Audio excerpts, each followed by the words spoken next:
A continuación, en Hemisferios, veamos algunas frases normalmente usadas para describir cada uno de los cuadrantes. Cuadrante azul. ¡Qué frío! ¡Qué calculador! Te enojas muy fácilmente. No te emocionás mucho. No seas antipático. Cuadrante rojo. ¡Qué susceptible! ¡Qué sensible! Siempre cerca, tocándome. Tenés un corazón blando. Hablás, hablás y hablás. Cuadrante verde. Sos muy controlador. Te ahogás en un vaso de agua. No tenés imaginación. No pensás por vos mismo. Cuadrante amarillo. No sos realista. Sos muy disperso. Tenés la cabeza en las nubes. No focalizás. Soñás mucho.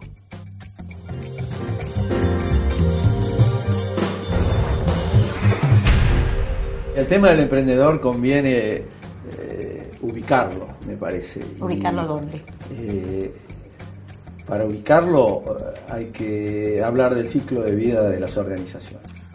Si vamos a lo que sería el ciclo de vida de una organización, como te acordarás, tiene un ascenso, luego tiene un plató y un descenso. Quiere decir que en esta etapa la organización está creciendo, en esta etapa se mantiene y luego a futuro, normalmente como todo ciclo de vida, hay un decaimiento.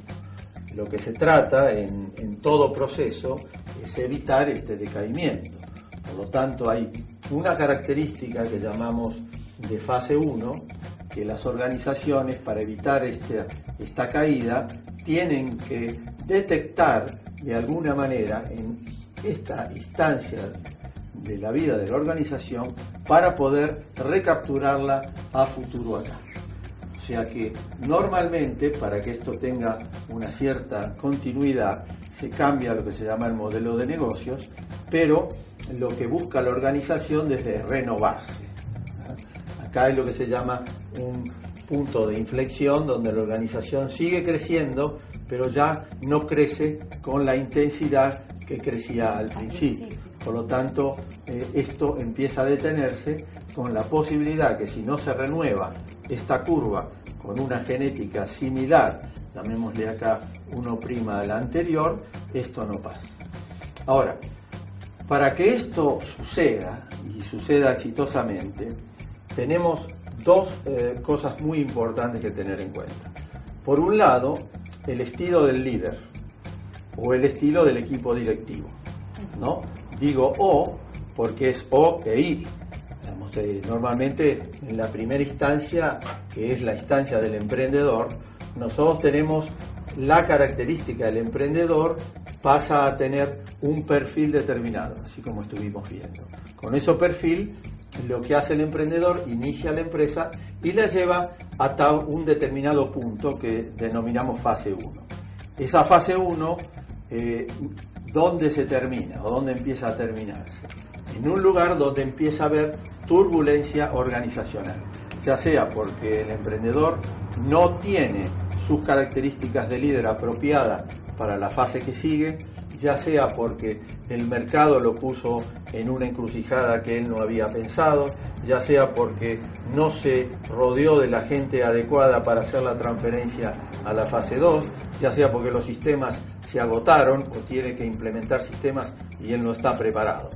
Entonces se produce lo que llamaríamos el ruido de fase 1, que él tiene que transitarlo y saltarlo de tal manera de poder estar en la fase 2. Esta fase 2 normalmente, como sabemos, es una fase de mayor organización, requiere una estructura muchísimo más sólida, se incorporan gente, se incorporan funciones, a veces unidades de negocios, y también empieza a crecer, de tal manera que llega a un punto donde también se le presentan diferentes desafíos, como puede ser el crecimiento internacional, como puede ser el crecimiento nacional, generación de nuevos productos, gente, etc. Esto nos daría características de fase 2 y luego así sucesivamente a fase 3, donde ya es una organización sólida que requiere de una dirección muchísimo más balanceada y no tan amarilla, como diríamos en nuestros estilos. Al llegar acá, si no se supera la fase 3, el ruido de la fase 3, la empresa empieza a decaer, como habíamos dicho. Entonces acá empieza a requerirse otra vez el espíritu emprendedor de fase 1. Yendo a esto, habíamos hablado hace un rato de las características del emprendedor, ¿sí?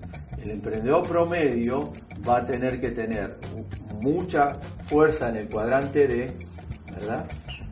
Bastante en el cuadrante A, por lo que decíamos de la concreción y realización, suficiente en el cuadrante B para ordenar la empresa y suficiente en el C o rodeado de gente en el C como para poder vender la idea.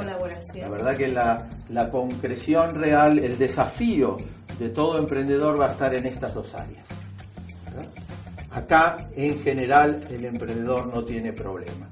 Y esta, como bien decías antes tú, el hecho de poder hacerse de las herramientas de presupuestación, programación y control, que normalmente el individuo los captura, porque puede con su cuadrante B extenderse hacia ahí, no es dificultad. Las dificultades que yo encuentro, y de nuestras experiencias también, como vimos en aquellos emprendedores de Harvard, pueden estar entre el A y el C. Así que, pasada esta etapa, entraríamos en la etapa siguiente, que es la etapa de mayor complementariedad o necesaria para poder hacer los equipos necesarios de trabajo para enfrentar la fase 2 y la fase 3. El emprendedor tiene que entender entonces estos ciclos de vida para poder ver la necesidad de complementarse, sobre todo en determinados periodos. Definitivamente. ¿No? De lo contrario, tanto en lo personal como en la integralidad del equipo de trabajo, ¿no? Sí, esto es muy radicalmente importante. Muchas gracias a vos. Conozca su dominancia cerebral adquiriendo su perfil Herman. Llame sin cargo desde Argentina al 0800-888-3676. Desde el exterior, ingrese a nuestra página web www.formar.tv.